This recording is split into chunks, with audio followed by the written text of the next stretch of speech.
फैसला किसने करवाया था? फैसला किसने करवाया? आपने लास्ट टाइम कहा था कि फैसले करवाए जाते हैं। देखो, मैं हर रोज खतरनाक होता जा रहा हूँ, हर रोज ज्यादा खतरनाक हो रहा हूँ।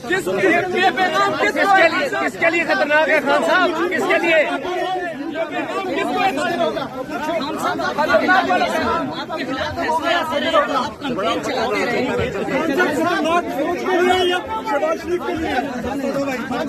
आगे चलते जा। आसिफ भाई जी साथ आपकी तरह कैंपेन चलाएंगे।